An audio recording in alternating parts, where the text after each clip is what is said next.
नमस्कार, मैं हूं प्रदीप। आप थिंक 360 देख रहे हैं। आज हमारे साथ स्टूडियो में एक युवा शख्सियत हैं। जोधपुर के जय नारायण व्यास विश्वविद्यालय के छात्र संघ अध्यक्ष हैं अरविंद सिंह भाटी। भाटी साहब, बहुत बहुत स्वागत आपका। और आज फॉर्मल बात करेंगे छात्र संघ पे, छात्र पॉलिटिक्स पे, छात्रों पे और युवाओं पे। आपकी निजी जिंदगी के सवाल भी होंगे। तो पहला सवाल मेरा ये रहेगा कि क्या आपका कार्यकाल कितना आपके लिए अलग तरीके का रहा दूसरे अध्यक्षों के मुकाबले, या अपने कार्यकाल को लेके अपन शुरू से इससे बात शुरू करते हैं जी। सबसे पहले तो थिंक 360 इस प्लेटफॉर्म का धन्यवाद, आपने आमंत्रित किया, और जितने भी दर्शक देख रहे हैं उनका भी धन्यवाद। छात्र संघ अध्यक्ष के रूप में कार्यकाल, वैसे मैं ये मानता हूं कि हर छात्र संघ अध्यक्ष चाहे किसी भी संगठन से बना हो, वो अपने तरीके से बेहतर काम करने का ही प्रयास करता है जी। और हर अध्यक्ष अपनी मेरिट पर काम करता है, जिसको लगता है कि वो किस में अच्छा कर सकता है वो उस फील्ड में अच्छा करता है। अब चाहे कोई आंदोलन करके छात्रों के लिए अच्छा करे, चाहे कोई मीटिंग, सीनेट, एकेडमिक काउंसिल की मीटिंग्स में बैठकर बच्चों के लिए ऐसे डिसीजन करवा रहा है, तो दोनों में भला स्टूडेंट्स का ही हो रहा है, यूनिवर्सिटी का हो रहा है। मुझे एज फार एज जहाँ तक याद आता है तो हमारी सबसे बड़ी मैं सक्सेस मानता हूँ कि हम लोग जो नाक का सर्वे हुआ था उसमें लगभग 10 साल बाद B++ लेकर आए, और A भी हमें मिल जाता, उसके लिए हमने वापस उसको रीचेक के लिए भी हमने वापस अप्लाई किया है उस पूरी संस्था को। तो मैं दर्शकों को बता दूं कि नाक का सर्वे जो है, वैसे वो नाक का सवाल नहीं होता, और नेशनल एक्रीडेशन, वो आपकी जो काउंसिल है, हाँ, राष्ट्रीय मूल्यांकन एवं प्रत्यायन परिषद, मुझे हिंदी वाला नाम याद रहता है सर। तो उसमें वो परिषद जो है सर्वे करती है और ग्रेडिंग देती है यूनिवर्सिटीज को भी और कॉलेजेस को भी, कि यहाँ पढ़ाई और एकेडमिक साथ ही एक्स्ट्रा करिकुलम और तमाम चीजें, स्किल डेवलपमेंट का लेवल क्या है इस एजुकेशनल इंस्टीट्यूट में। तो वहां आप ये कह रहे हैं कि हमने बेहतर परफॉर्म किया है। लेकिन आप जीते थे SFI से, लाल सलाम वाला झंडा, तो लोगों को लगा था कि मामला उबल जाएगा जोधपुर। इसके अलावा जैसे यूनिवर्सिटी में डेवलपमेंट को लेकर जो नाक का सर्वे हुआ था जी, उसमें B++ ग्रेड में आए, और उससे हुआ ये कि PM उषा फंड से यूनिवर्सिटी को 100 करोड़ रुपए की ग्रांट मिली जी। एक यूनिवर्सिटी को, हमारे जय नारायण व्यास विश्वविद्यालय को तकरीबन प्रति माह 8 करोड़ रुपए चाहिए उसकी पूरी व्यवस्थाएं चलाने के लिए, पेंशन, कैंपस। 100 करोड़ रुपए साल के चाहिए आपको। तो 100 करोड़ रुपए हमें PM से मिलना हमारे लिए बहुत बड़ी सफलता की बात थी। उसके अलावा मेरे टेन्योर में हमने राजस्थानी को भी कंपलसरी सब्जेक्ट में ऐड करवाया। जब बच्चा फॉर्म भरेगा तो उसमें अनिवार्य विषय में ऐच्छिक विषय के रूप में आपको राजस्थानी विषय भी दिखेगा जी। हमने इसके ऑर्डर करवा लिए थे, पर किसी कारणवश राजस्थान का पहला विश्वविद्यालय बना जिसमें NEP, new education policy implement हुई, लागू हुई, काम कर रही है। हमने 1 साल बहुत अच्छे तरीके से निकाला है। और उसके अलावा आप कभी जय नारायण व्यास विश्वविद्यालय जाएं, अभी मैं ये मानता हूं कि मैं तो आपको जाकर देखना चाहिए कि वहां पर न्यू कैंपस में रोड्स की क्या स्थिति है। KN कॉलेज आप जाइए, आप ओल्ड कैंपस जाइए, और ओल्ड कैंपस जाओ तो आप लॉ फैकल्टी विशेष तौर पर जाएं। मैं इस पूरी यात्रा में मैं विशेष धन्यवाद देता हूं मेरी छात्र संघ सलाहकार रही, मैं बड़ी बहन कहूं, राजश्री मैडम जी। उन्होंने मुझे बहुत गाइड किया, वो खुद बहुत डेडिकेटेड है काम को लेकर। और लॉ फैकल्टी में जो आसोपा जी जो डीन है, मैं खुद उसका विद्यार्थी रहा हूँ फैकल्टी का, और आप जाकर देखिए हर क्लासरूम में कैमरा, सिक्योरिटी के पॉइंट ऑफ व्यू से, और 1 कैंपस, 1 एंट्रेंस, 1 गेट, वो आपको हमारा मॉडल स्ट्रक्चर देखने को मिलेगा। अभी भी हम 80% तक उसको कंप्लीट कर पाए हैं, और भविष्य में हम उसको पूरा कर लेंगे जी। तो आपने जैसे बताया कि रोड्स और तमाम चीज़ें आपकी अच्छी हो गई, जो इंटरनल जो भी हैं, और लॉ फैकल्टी कैंपस की आप बात कर रहे हैं।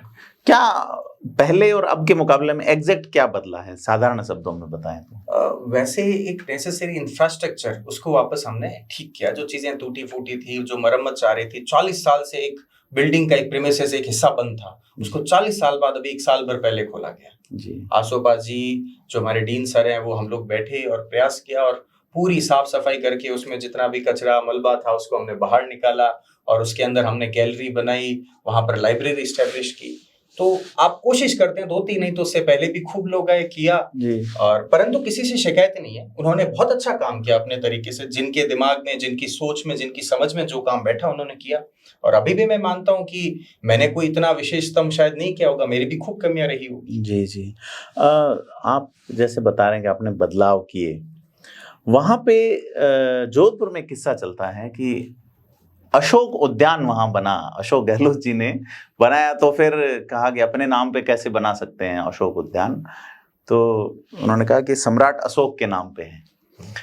तो वहां एक प्रेमचंद का नाम लिखा हुआ था, कुछ कोट लिखा हुआ था, वहां हमने अरविंद का कोट लगा दिया। तो ये अपना वैसा ही कोई प्रयास नहीं है, आपका नाम भी अरविंद सिंह है। देखिए वो महर्षि अरविंद है और जी। बहुत बड़े भारत के फिलोसफर, दार्शनिक। ये जोधपुर वाला दर्शन ही आता है कि कुल मिला के नाम कैसे फंसा लो। मुंशी प्रेमचंद का जो कोट लिखा था बड़ा कंट्रोवर्शियल था, आपत्तिजनक था, जिसमें लिखा था कि सांप्रदायिकता को सीधा सामने आने में शर्म आती, इसलिए वह राष्ट्रवाद का चोला उठकर आती है। अब ये यहाँ तो जिन्होंने पहले लिखा वो चीज प्रूवन नहीं थी कि आप बताओ मुंशी प्रेमचंद ने कहाँ लिखा है, या तो उस चीज का हवाला दो। जब वो सेटिस्फाई नहीं कर पाए तो मैंने सिंपल सा कहा कि इसको बदला जाना चाहिए, और वहां पर महर्षि अरविंद का बड़ा अच्छा कोट लिखवाया गया है। पर उस वो अरविंद अपने आप में बहुत महान थे। हाँ, नाम जरूर एक हो सकता है। नहीं, और महान लोग रहे। अच्छा, खलील जिब्रान का भी एक आता है, वो भी बदला आपने। खलील जिब्रान का भी लिखा हुआ था ओल्ड कैंपस में, आप जहाँ एंट्रेंस होती है वहां पर लिखा था कि मेरे ख्याल से कि तुम जुल्म के खिलाफ आवाज कैसे उठाओगे, तुम्हारे मुंह में निवाला है। तो उसको हमने हटवाकर स्वामी विवेकानंद का वहां पर लिखवाया। और ऐसे पूरे यूनिवर्सिटी कैंपस में आपको गीता के, उपनिषद के, वेद के राजस्थानी भाषा में लिखे हुए बोर्ड और स्लोगन पूरे जगह देखने को मिल जाएंगे। इसमें हमने कोई इंडिविजुअल किसी एक थॉट को नहीं लिया है, पर हाँ जो आपत्तिजनक थी और जो दिखने में कहीं ना कहीं मानव समाज के बीच हल्का सा रोष व्याप्त कर रही थी, ऐसी चीजों को हमने हटाया है। एसएफआई से आपने चुनाव लड़ा, लाल झंडे लाल सलाम का नारा देते हुए, तो लाल वाला कलर फेड होते होते भगवा की तरफ मुड़ गया। इसमें भी फ्यूचर तो था, क्योंकि एसएफआई जिस विचारधारा को या जिस विचारधारा से जुड़ी हुई है उसके भी एक व्यक्ति सांसद बने हैं, आपकी राशि के ही हैं अमराराम। तो लाल लाल लहराएगा, ऐसा नहीं कि अरविंद दिल्ली जाएगा या ऐसा कुछ हो सकता था। आइडियोलॉजिकल खैर बहुत लोगों ने इस पर जाना है करा, मैं तो, मेरी उम्र का शायद इतना अनुभव नहीं है। चुनाव लड़ने के लिए मैं बहुत ऑनेस्टली कहता हूं कि अगर आप चुनाव लड़ रहे हो, आपका अल्टीमेट गोल ये बन जाता है कि जीत, आप जीतने का ही उसमें जद्दोजहद करते हो। मेरी उसमें चुनाव की जैसी परिस्थिति बन रही थी, और उस परिस्थिति में ये स्थिति थी कि हालांकि संगठन, उन्होंने भी अप्रोच किया मुझे, और ठीक है, उनका धन्यवाद है, मेरी कोई ऐसे सच उनसे कोई कंप्लेंट नहीं है। पर जिस प्रकार का मेरा व्यवहार रहा, नेचर रहा, मैं आज भी कहता हूं कि मैं अब अखिल भारतीय विद्यार्थी परिषद में हूं। मैं अखिल भारतीय विद्यार्थी परिषद के अधिवेशन में जाकर आया, वहां दिल्ली में जब अधिवेशन था, और पिछले 1 साल से अधिक समय से एक कार्यकर्ता के रूप में यहाँ काम कर रहा हूं। अखिल भारतीय विद्यार्थी परिषद वो छात्र संगठन है जो 1949 से लगातार कार्यरत है, और इसकी सबसे बड़ी खूबी ये है कि सबसे पिछली पंक्ति में बैठा हुआ भी अगर कोई कार्यकर्ता है तो भविष्य में वो सबसे बड़े मंच पर जा सकता है जी। आप खुद इस चीज को एनालाइज करिए कि जितने दूसरे भी छात्र संगठन है, मैं नाम नहीं लूंगा, उसमें अगर किसी के पास पैसा है, पावर है, रसूख है, तो उसकी प्रोग्रेस है। आपने कभी देखा है कि बहुत साधारण आम कार्यकर्ता को इतनी प्रोग्रेस मिल गई हो? कोई 1-2 उदाहरण गिना सकते हैं, और यहाँ असंख्य उदाहरण देखने को मिल जाएंगे कि अखिल भारतीय विद्यार्थी परिषद छात्रों में जिस प्रकार से राष्ट्रवाद की भावना और एक व्यक्ति निर्माण का जो काम कर रहा है, राजनीतिक सपोर्ट भी, क्योंकि जैसे एनएसयूआई मैं नाम ले लेता हूँ, कांग्रेस का संगठन है, इसके अलावा एसएफआई जो है वो कम्युनिस्टों का है, एबीवीपी के लिए लोग कहते हैं कि भाजपा का संगठन है, लेकिन अगर मैं डेट्स देखूं तो भाजपा 1980 में आती है, एबीवीपी 1949 में आती है, जैसा आप बता रहे हैं। एबीवीपी किसका संगठन है? अखिल भारतीय विद्यार्थी परिषद अपने आप में विद्यार्थियों का तो अलग ही संगठन है जी, और उन्होंने ऐसे बहुत से अवसर है, आप इतिहास में जाकर देखिएगा, उन्होंने, आप अगर भाजपा का कहते हो, भाजपा की सरकार में भाजपा के खिलाफ प्रदर्शन किए। आप पिछली गवर्नमेंट जब भाजपा रूल कर रही थी, इससे पिछली बार आप देखिए उन्होंने प्रदर्शन किए, मिनिस्टर्स के खिलाफ प्रदर्शन किए। तो दरअसल जहां पर छात्रों की कोई व्यापक मांग अगर सरकार नहीं मान रही है, तो वहां पर अखिल भारतीय विद्यार्थी परिषद पूरे जोर से, पूरी ताकत से खड़ा रहा है और छात्रों के लिए लड़ा है। और जबकि एनएसयूआई की स्थिति है कि अगर उनकी खुद की गवर्नमेंट है तो वो लोग प्रयास नहीं करेंगे। उनको लगता है अपने मैं आपको आज कह रहा हूँ, अभी तो गवर्नमेंट, चलो आप भाजपा का कह रहे हो 6 महीने हुए आए हुए को, और इन 4.5 साल में आप देखोगे एक ना एक दो विद्यार्थी परिषद अगर लगा कि सरकार कहीं ना कहीं छात्रों का दमन का काम कर रही है तो उनके खिलाफ खड़े हो जाएंगे। जी, तो पॉलिटिकली जैसे आप आरएसएस से आप जुड़े रहे, 2006-7 से आप संगठन के मैं आदर्श विद्या मंदिर में पढ़ा जी, उसके बाद कांग्रेस से चुनाव लड़ा, फिर एसएफआई से आप, वो देखो मैं तो हमेशा, इसलिए आप जो कह रहे हो जीत, देखो एकदा स्वयंसेवक सर्वदा स्वयंसेवक जी, तो ठीक है, रहा हूँ स्वयंसेवक, अभी भी हूँ वहाँ, वो अलग विषय है, वहां पर काम कर रहे हैं। और आदमी चाहे कहीं पर भी चला जाए, उसकी नींव को जिस जल से सींचा गया है वो विचार उसके भीतर रहता है। ये आपके यहाँ पे एक पंगा हुआ था अभी कि एक कोई स्पोर्ट्स का कोई कार्यक्रम था और फिर वहाँ अध्यक्ष पहुंचते हैं और जलवा दिखाते हैं और जगह बदल जाती है, क्या मामला था? जलवा जैसा तो ऐसे कुछ नहीं था, खबरें आई थी अखबारों में खूब। यूनिवर्सिटी में क्या हुआ था कि एक स्पोर्ट्स बोर्ड अभी जो है वो ओल्ड कैंपस में है जी, जो ट्रायल्स होते हैं जब खेलों के वो दोनों जगह होते हैं, ओल्ड कैंपस न्यू कैंपस में, पर जो ग्राउंड ज्यादा डेवलप हो रखे हैं वो ओल्ड कैंपस में हो रखे हैं। विश्वविद्यालय ने अंदर ही 60 गांठ से उस कार्यालय को कागजों में पहले तो किया न्यू कैंपस में, और वहां पर ऑफिस का इनॉग्रेशन भी कर दिया जी। तो ऑफिस का इनॉग्रेशन जब हुआ और मुझे जानकारी मिली, वहां पर तो शिलान्यास हो गया, फीते वीते कट गए उनके, कब से ये नया कार्यालय है। तो मैं कोई सहज, हम लोग 2-3 भाई बंधु थे, जहाँ थे वहां पहुंचे कुलपति जी के पास। मैंने कहा ये क्या तरीका है, आप तो मुझे जवाब दीजिए कि जब वहां पर ग्राउंड ही नहीं है आपने ये ऑफिस क्यों? तो वहां शिलान्यास हुआ, 3-4 घंटे में वापस रीऑर्डर हुआ, वो वापस यथावत ओल्ड कैंपस में ही शिफ्ट रहा स्पोर्ट्स बोर्ड, और अभी भी वही है। तो मेरे को कोई एज सच कंप्लेन नहीं, हमने तो यही कहा कि आप वहां पर स्पोर्ट्स ग्राउंड डेवलप करिए और उसके बाद वहां शिफ्ट करिए, कोई तकलीफ नहीं है, या उसकी एक शाखा खोल दीजिए। पर अभी जब है ही नहीं हालात, आप किन पॉलिटिकल प्रेशर के कारण आप ये काम कर रहे हैं, तो उसको लेकर हमने सवाल जवाब तलबी की, तो वो लोग वापस बैकआउट हो गए सीट से। कुछ ये विजुअल्स रील्स वगैरह आती हैं कि कई छात्र नेता टेबलें कूटते हैं। जोधपुर में आपके पूर्ववर्ती के माध्यम से परंपरा शुरू हुई, आप में आई ये स्टाइल टेबल वाली? नहीं, देखो एक व्यापक आप सामाजिक दायरे में देखें तो हर प्रकार के लोगों की जरूरत है जी। जिन्होंने आप कह रहे हो कि मेरे से पहले जिन्होंने, मैं तो कह रहा हूँ कोई कंप्लेन नहीं, उन्होंने अपनी तरफ से अच्छा काम ही किया और उनको वो प्लेटफॉर्म मिला, उसकी बदौलत आगे आज पहुंचे हैं, राजस्थान की विधानसभा में बैठे हैं। तो मैं तो मानता हूं कि शायद मुझे लगता है कि मेरे जैसे लोगों की भी जरूरत है, उनके जैसे लोगों की भी जरूरत है, और किसी अन्य प्रकार के लोग हैं तो उनके जैसे लोगों की भी जरूरत है।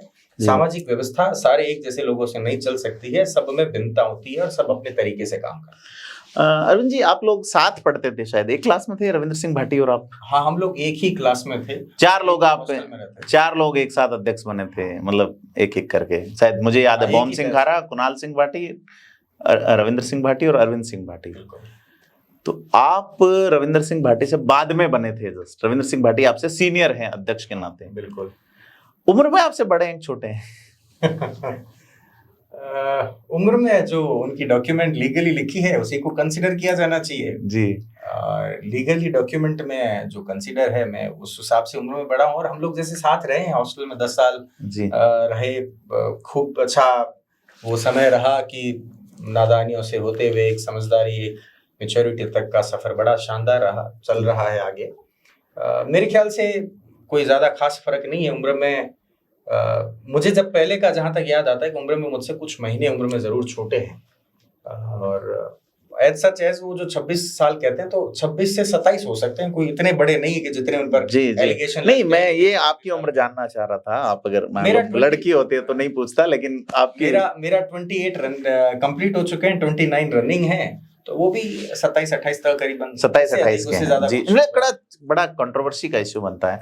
रविंद्र सिंह भाटी के लिए मैं आपको बता दूं कि जैसे पॉलिटिकल चीजों पे हम लोग गौर करते हैं, तो एक दौर आया जब भारत में 96, 98, 99, 2004, 2009 ये जब राजनीति देख रहे थे तो लोग कहते थे कि अब भारत में पूर्ण बहुमत की सरकार नहीं बनेगी, इतने ज्यादा दल हो गए हैं।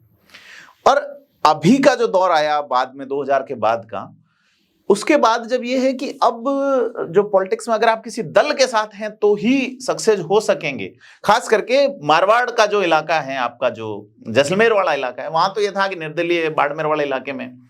लेकिन रविंद्र सिंह भाटी उस मिथक को तोड़ते हैं वही मिठक मिथक बाड़मेर में चूंकि प्रियंका चौधरी ने तोड़ा, लेकिन प्रियंका चौधरी के पीछे एक लेगेसी थी, कास्ट का अपना एक वोट बैंक था बड़ा। तो रविंद्र सिंह भाटी यहाँ तो एक प्रतिमान स्थापित ही करते हैं, आपके साथ ही रहे हैं। आप क्या सोचते हैं, आप क्या विचारते हैं कि संगठन के साथ ही आगे बढ़ा जा सकता है, या चूंकि आप कह रहे हैं जीत इंपॉर्टेंट चीज है तो अपने दम पे भी बचीड़ दिया जाना चाहिए? हाँ, मतलब अगर आप फंस चुके हो, मझधार में हो, तब आदमी हाथ पांव मारेगा कि मैं सागर को पार करके किनारे पे चला जाऊं जी। ये पूर्ण रूप से उनकी खुद की समझ का और उनके आपसी जो साथ में जिनकी एडवाइस को वो बहुत मानते हैं, उन लोगों के साथ ये डिसीजन हुआ होगा, उन्होंने लिया। हालांकि चुनाव लड़े, परिणाम पक्ष में रहा, ये बहुत बड़ी बात है। और आप विधायक जीते, उसके बाद जो भी हैं कमी पेश आई अलग बात है, आप आगे, आपको एक प्लेटफॉर्म मिला, आप राजस्थान के सबसे बड़े हाउस में पहुंच गए। परंतु हाँ, अल्टीमेट चीज ये है कि आपको लॉन्ग रन के लिए कोई ना कोई ऑर्गेनाइजेशन चाहिए, एक आइडियोलॉजी चाहिए। देखो, सबसे बड़ी जो चीज है लास्ट तक काम करती है पॉलिटिक्स में, वो आपकी आइडियोलॉजी करती है जी। मैं नहीं जानता, वो तो कमेंट करते नहीं आजकल लोग इसको किस प्रकार से लेते हैं, पर आपकी विचारधारा बहुत मायने रखती है कि आप किस आइडियोलॉजी के साथ आपकी पॉलिटिक्स को चला रहे हो आगे जी। तो लॉन्ग रन में बिल्कुल उनको चाहे कहीं पे भी किसी भी पॉलिटिकल ऑर्गेनाइजेशन के साथ जाना पड़े, जाना भी चाहिए और वो जाएंगे भी, ऐसा भी लगता है जी। आपकी बात तो होती ही होगी।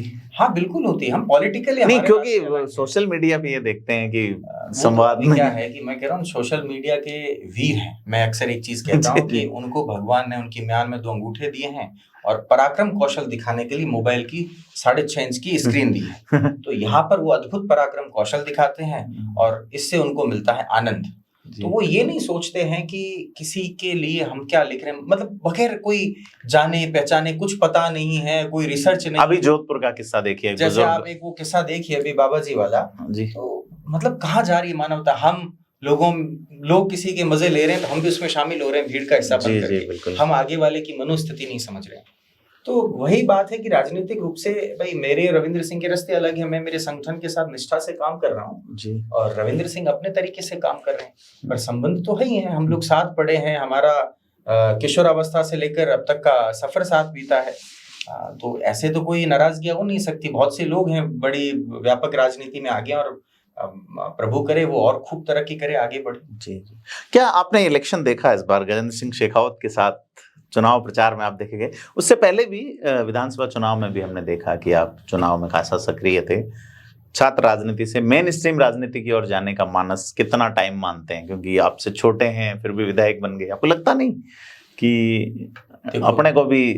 वो तो है। खैर नहीं, मैं तो कह रहा हूँ आपके वो अगर साथ का साथी कोई आगे बढ़ता है तो आपके भीतर भी वो चीज लाता है कि मुझे भी ये करना चाहिए।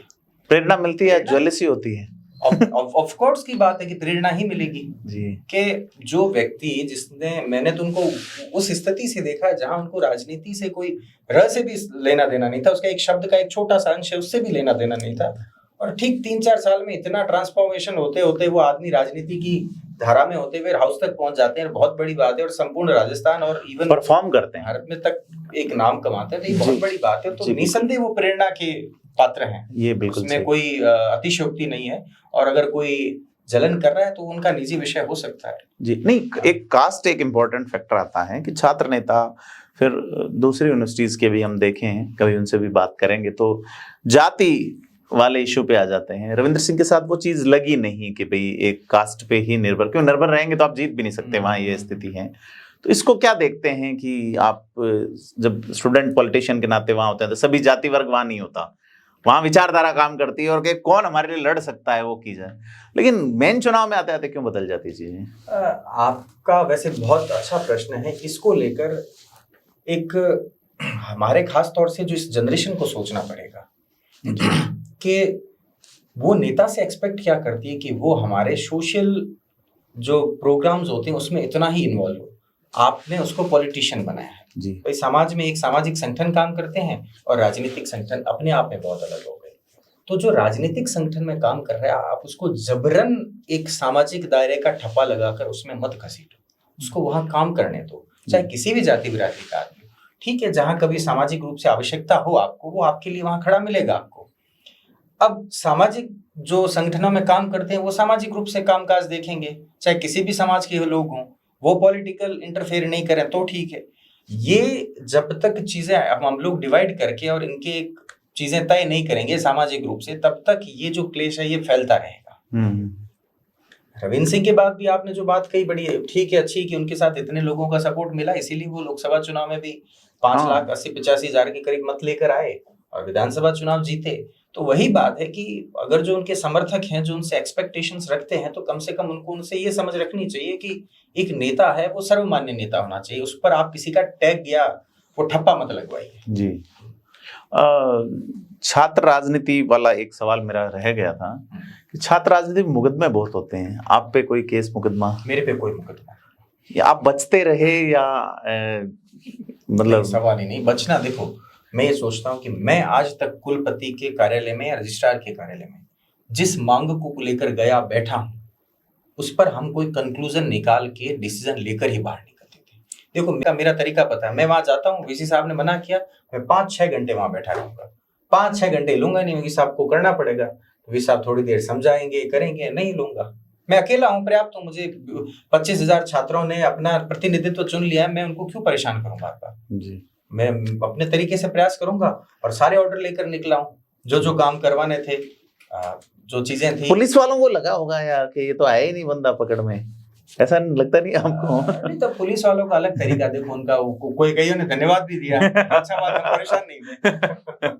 तो वो चीज है, पर मुझे लगता था कि मैं जिस तरीके से काम कर सकता था, मैंने उस तरीके को ही फॉलो किया, मैंने मेरा रास्ता बदलने का प्रयास नहीं किया, तो उसी तरीके से सफलता मिली। 2023 में छात्र संघ के चुनाव नहीं हुए, क्या सोचते हैं आप, क्यों नहीं हुए? या 2023 में नहीं हुए, आप देखेंगे कि 2023 में चुनाव नहीं हुए, 2022 में जब चुनाव हुए उसके अगले दिन परिणाम आए, और उसके अगले दिन जब अखबार आए, उसमें हेडलाइन क्या थी कि छात्र संघ चुनाव, एनएसयूआई का सूपड़ा साफ, एबीवीपी का झंडा बुलंद। तो तत्कालीन सरकार को ये लगा कि पिछली बार हम एक भी यूनिवर्सिटी नहीं जीत पाए, एक जगह भी हमारा खाता नहीं खुला, इस बार चूंकि इलेक्शन ईयर है और अगर हमारा खाता नहीं खुला तो फिर कहीं ना कहीं पब्लिक में एक मैसेज चला जाएगा कि भैया इनके खिलाफ रोष व्याप्त एंटी इनकम्बेंसी चल रही है। उसके लिए उन्होंने छात्र संघ चुनाव बंद किए जी। और उसके ठीक बाद जब चुनाव हुए नहीं, और यही मैं तो मानता हूं कि सबसे बड़ा कारण रहा कि इसी कारण नहीं हुए। बाकी छात्र संघ चुनाव होने चाहिए, अपने आप में बहुत बड़ा प्लेटफॉर्म है। हम कभी बाहर जब दिल्ली वगैरह जाते हैं छात्र संघ चुनाव में, पिछली बार विद्यार्थी परिषद के लिए गया था, तो वहां पर भी चुनाव होते हैं, और जब दूसरे प्रदेश के लड़के आते हैं तो बड़ी उत्सुकता से देखते हैं, भैया हमारे यहाँ चुनाव नहीं होते हैं, आपके वहाँ चुनाव होते हैं, लोकतांत्रिक व्यवस्था है। तो कम से कम सरकार को प्रयास करना चाहिए। उसके साथ एक कोशिश सरकार थोड़ी सी सख्ताई से करे कि लिखित सिफारिशों की कितनी पालना हो सकती है, उसको लेकर काम करे। सर, ये एक चीज है कि ऑटोनोमस बॉडी जो भी है भारतीय संविधान में, जैसे ग्राम पंचायत एक ऑटोनोमस बॉडी है, चुनाव नहीं होता तो ग्राम पंचायत नहीं चलती, सचिव नहीं चला सकता, नगर परिषद, जिला परिषद, जिला पंचायतें, पंचायत समितियां, और यही डीएलबी में देख लीजिए आप, यूनिवर्सिटी भी एक ऑटोनोमस बॉडी है, और अगर वहां डेमोक्रेसी नहीं है, यानी कि इलेक्शन नहीं है, तो कुछ गड़बड़ियां, सेटिंगें भी होती होगी फिर तो। नहीं है, बिल्कुल चुनाव होने चाहिए। देखो, जैसे मैंने वो उदाहरण दिया, आप बता रहे हैं 100 करोड़ का साल का बजट है उसका, आपकी यूनिवर्सिटी का, तो कमाई भी होगी। हाँ, नहीं तो भाई, कमा तो स्टूडेंट से फीस ले रहे हो आप, सारी चीजें कर रहे हो जी, तो ये सब तरीका। जैसे मुझे आज भी किस्सा याद है कि जब हमारे वो जो नाक का मैं कह रहा था कि उसका जब एक मीटिंग बैठी थी सर्वे में, तो मैं उसमें बैठा था, तो अच्छा सारे रिसर्च के स्टूडेंट्स वगैरह सब बैठे थे, इंफ्रास्ट्रक्चर की लोग कमियां बता रहे थे, सब कुछ कर रहे थे ये। तो मैं मेरी यूनिवर्सिटी को रिप्रेजेंट कर रहा हूँ वहां पर, मैं मेरी यूनिवर्सिटी को दूसरे लोगों के सामने मुझे अच्छा ही प्रेजेंट करना चाहिए, स्वाभाविक है, वो आपकी जिम्मेदारी है। तो मैंने एक चीज कही, मैंने कहा मेरे जितने भी विद्यार्थियों ने बहुत जो ओपिनियन दिए, हमारी कमियां हैं अगर ये कहते, मैं मानता हूँ, पर मैं कह रहा हूँ कि जयनारायण व्यास विश्वविद्यालय में आप पिछले 10 साल में महंगाई कितनी बढ़ी आप वो देखिए, और यहाँ पर फीस कितनी बढ़ी, बहुत मिनिमम फीस बढ़ी है। चूंकि एनईपी लागू हुई, इसके फीस स्ट्रक्चर अलग तरीके से प्लान होकर इस बार इंप्लीमेंट हुआ है, उससे पहले बहुत न्यून दर पर हमने फीसें बढ़ाई। मैंने कहा साहब, मारवाड़ जो है आर्थिक रूप से, भौगोलिक रूप से बहुत पिछड़ा इलाका रहा है, लोगों के पास इतना पैसा नहीं था, तो लोगों के लिए सुविधाओं से पहले की चीज है शिक्षा। जी बिल्कुल। अब शिक्षा आपको मिल रही है तो उसके साथ आवश्यक है कि कुछ सुविधाएं भी होनी चाहिए, तो उसको लेकर हम प्रयास कर रहे हैं।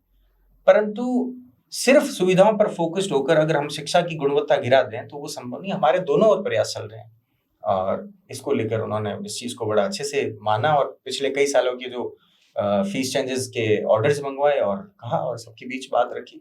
तो वो एक बहुत स्ट्रॉन्ग रीजन बना हमारे कि उतनी कंप्लेंट्स के ऊपर एक जो बात थी मैंने रखी और एक्सेप्ट हुई। वीसी सर ने मेरे को बाद में जब वो निकले तो फोन करके कहा कि थैंक यू, आज तो हम लोग चलो ये बात अच्छा आपने ये पॉइंट रखा और हमारे लिए अच्छी बात होगी। जी बिल्कुल। तो अपन वापस आते हैं आपके संगठन पे, एबीवीपी पे। कितना सपोर्ट करता है संगठन आपको, देखिए अध्यक्षों को, या पॉलिटिक्स में आगे बढ़ने के लिए निजी तौर पे? पॉलिटिक्स में आप मैं एक उदाहरण दे रहा हूँ। अभी जो मुख्यमंत्री बने हैं तेलंगाना के रेवंत रेड्डी जी, तो उन्होंने खुद ने बनते ही प्रेस कॉन्फ्रेंस में पहले पूछा लीडरशिप कहाँ से डेवलप करनी। बहुत खुले अक्षरों में कहा कि अखिल भारतीय विद्यार्थी परिषद ने मुझे नेता बनाया। मैं पिछली सरकार की विधानसभा के जो स्पीकर रहे हैं उनसे सीपी जोशी जी से मिला, उन्होंने कहा कि मैं एबीवीपी का कार्यकर्ता था। तो सपोर्ट मुझे कितना करता, मैं कार्यकर्ता के रूप में काम कर रहा हूँ और मेरे जितने दायित्व हैं, मेरे जितने क्राइटेरिया हैं एक संगठन के कार्यकर्ता के रूप में होने चाहिए, मैं वैसे ही काम कर रहा हूँ। मैंने कभी ये अपेक्षा नहीं रखी कि मैं संगठन के किसी दायित्ववान पदाधिकारी से ऊपर या श्रेष्ठ खुद को रखूं। मानो जो संगठन की व्यवस्था है उसमें पूरा घुला मिला हूं, उसको समझा है और अगर कोई मन में शंका रही है तो आराम से उनके साथ बैठ करके चर्चा की है और मुझे प्रसन्नता है कि उन्होंने मुझे हृदय से लगाया है और मैं बिल्कुल उनके साथ निष्ठा से काम कर रहा हूँ। आप में और गजेंद्र सिंह शेखावत में दो समानताएं हैं। एक तो आप दोनों ही जोधपुर यूनिवर्सिटी के प्रेसिडेंट, दूसरा दोनों ही फिलॉसफी के स्टूडेंट। अच्छा हाँ। तो आपको क्या सेंट्रल लेजिस्लेशन पसंद है या स्टेट लेजिस्लेशन, मतलब विधानसभा या लोकसभा? तो ये है कि जो हुई सो राम रचि राखा, अब जो होगा वो राम ने रचा। जाए विधि राखे राम, ताए विधि रहिए। तो ठीक है, ये है कि अगर इस रास्ते पे चलना है तो आदमी प्रोग्रेसिव सोचता है। अगर स्टेट है तो फिर सेंटर का सोचेगा, सेंटर है तो फिर उसमें और आगे का या कोई और आप सोच सकते हैं। मैं इन जनरल मुझे कोई कंप्लेन है, मैं से अगर पंचायती राज व्यवस्था है तो उसमें भी सोच सकता हूँ। आदमी को अगर परफॉर्म करना आता है, वो किसी व्यवस्था में है, टेस्ट खेलो 2020 खेलो, हाँ मतलब जिसको जो आता है आप करो। अगर मैं मान लो किसी व्यवस्था में इलेक्टोरल पॉलिटिक्स में हूँ, चाहे पंचायती राज में हूँ, चाहे डेमोक्रेटिक इसमें विधानसभा की या संसदीय व्यवस्था में हूँ कहीं पर भी, तो इसमें भी आपको जहां मौका मिले वहां अच्छा परफॉर्म करो।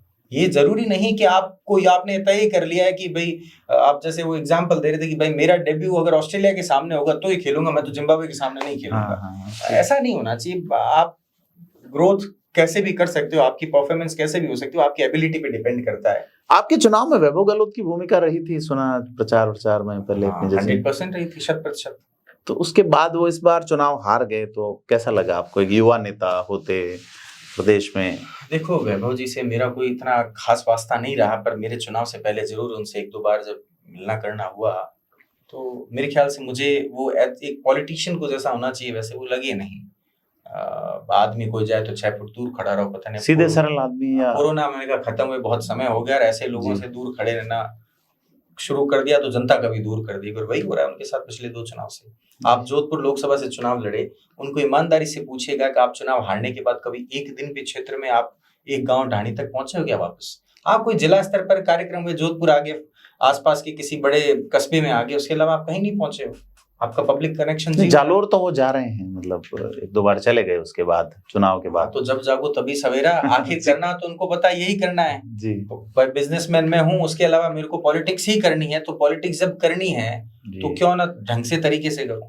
तो भाई जो काम करना है उसकी चाशनी में फिर डूब कर ही करो। जी बिल्कुल। तो वही कर रहे हैं, शायद अच्छी बात है, समय के साथ सीखें तो अच्छी बात है। तो जैसे वैभव गहलोत ने जालोर चुना है, जोधपुर के जय जन में, आपका गांव जैसलमेर में और स्टूडेंट पॉलिटिक्स जोधपुर में, तो दोनों जिलों में से राजनीति के लिए बेहतर जिला कौन सा लगता है आपको? राजनीति के लिए बेहतर, मैं तो हमेशा प्रयास करूंगा कि मेरे मतलब जहां से मैं आता हूँ, देखो कर्म भूमि मेरी जोधपुर रही है जी, और मेरी जन्मभूमि, मेरा क्षेत्र, मेरा गांव अवाय कॉन्स्टिट्यूंसी पोखरण लगती है, लोकसभा क्षेत्र जोधपुर लगता है। पर प्रयास यही करूंगा कि ज्यादातर अपनों के बीच मेरे अपने लाभान्वित हो सके। तो हमेशा रूट्स की और प्रायोरिटी वो रहेगी परंतु उसके अलावा भी अगर मौका मिलेगा तो जोधपुर का दिल में अपनी एक अलग जगह है और मेरे गांव की, मेरे क्षेत्र की अपनी एक अलग जगह है। भाई गजेंद्र सिंह शेखावत के साथ समानता बनाई। गजेंद्र सिंह जी यहाँ सीकर के रहने वाले हैं, जोधपुर में हैं, तो जनता कहाँ चुनती? गजेंद्र सिंह का जन्म जैसलमेर में हुआ जी, उनकी कर्म भूमि पूरी जोधपुर रही, पढ़ाई चित्तौड़गढ़ हुई गई जी। तो वो नहीं भाई, पढ़ाई तो चलो केवी में थे शायद वहां, उसके बाद जब आए जोधपुर यूनिवर्सिटी में पढ़ाई करी, तो उनकी भी जन्मभूमि कर्मभूमि रही इसके इर्द गिर्द, और वहीं पर वो पॉलिटिक्स कर रहे हैं। जी जी। एक ये सवाल था कि जोधपुर में पॉलिटिशियंस जितने आपके जो छात्र संघ अध्यक्ष है, 3 तो आप जैसलमेर बाड़मेर के हो गए, आगे आने वाले भी बता रहे हैं कि इधर उधर पहले भी रहे हैं जैसलमेर बाड़मेर के हैं अभी, जैसे ठीक है। और अभी मैं जैसे छात्र नेताओं से कईयों से मिल रहा हूँ या बात होती है, तो उसमें परिसीमन से बहुत उम्मीदें हैं। लोगों को लग रहा है कि लोकसभा की, विधानसभा की सीटें बहुत बढ़ने वाली है। अब क्या लगता है कि भाई इस उम्मीद पर तो उस श्रेणी में हम लोगों को भी खड़ा कर दीजिए आप। जी जी जी। अल्टीमेट आप इस रास्ते में आ गए हो तो आप चाहते हो कि आप भी इलेक्टोरल पॉलिटिक्स, हाँ, किसी के का कटवाने की बजाय हम एक नया, ठीक है, प्रयास सब करेंगे अपने। देखो जी। यहाँ तो वो पाड़ा खुला है, सबके लिए खुला मैदान है। अब कबड्डी में जो आना चाहिए, कबड्डी में कोई काको को है नहीं, कबड्डी में कोई काको को है, वह बात है। तो सबके लिए राजस्थानी भाषा के लिए आपने बताया, तो क्या लगता है राजस्थानी भाषा को लेके? राजस्थानी भाषा को बिल्कुल मान्यता मिलनी चाहिए। मैं तो नहीं, वो तो स्टेट के हाथ में ही है। स्टेट गवर्नमेंट भी प्रयास करे। इवन हम लोग जब परसों जब हाँ, आपकी सीएम से मुलाकात हुई, जी से हम लोग मिले थे, तो उसमें बजट की परिचर्चा को लेकर सुझाव दिए थे, हमने भी दिए थे। अखिल भारतीय विद्यार्थी परिषद का जो डेलीगेशन मिला था उसका एज ए मेंबर मैं भी मिला था, तो मेरे भी जो सहज सुझाव थे वो रखे और राजस्थानी भाषा की मान्यता को लेकर प्रयास कर रहे हैं। अब सरकार ने भी आश्वस्त किया है कि वो अपनी तरफ से पूरी कोशिश कर रही है कि इसको किसी भी प्रकार से विधानसभा में एक वही तो पास करना है सर, बड़ा हर बार आश्वस्त सारे कर रहे हैं। 2003 में ऑर्डिनेंस लाई, सरकार के विषय हैं, सरकार करें। आप तो कहते हो ना एबीवीपी सरकार के खिलाफ भी बछेड़ उपाड़ देती है, समय सीमा तय होगी। अखिल भारतीय विद्यार्थी परिषद तो हमेशा क्षेत्रीय भाषाओं के पक्ष में रहा है। उसने कहा कि अगर किसी क्षेत्र की, किसी रीजन की कोई लैंग्वेज है, उसको प्रायोरिटी पे रखना चाहिए, उसको और मानचित्र पर उभार कर दिखाया जाना चाहिए। तो धन्यवाद अरविंद जी, विचार बड़े क्लियर हैं और भाषा को लेकर जो बात आप कह रहे हैं वो निश्चित तौर पे होनी चाहिए। और हमें आज आपने बहुत अपना अनमोल समय दिया, इसके लिए बहुत बहुत धन्यवाद आपको। और अरविंद सिंह भाटी जो हैं वो अब तक जोधपुर विश्वविद्यालय के छात्र संघ अध्यक्ष हैं। दुआ करते हैं कि राजनीति में आगे जाए और जिस तरह से मांगे आप डेमोक्रेटिक तरीके से मनवा लेते हैं, वैसे अपने क्षेत्र के लोगों के लिए काम करें। आपको कैसी लगी हमारी बातचीत और अरविंद सिंह का कौन सा बिंदु आपको सबसे ज्यादा पसंद आया और कौन सा ठीक नहीं लगा, कमेंट करके बताएं। वीडियो को लाइक शेयर करें। धन्यवाद।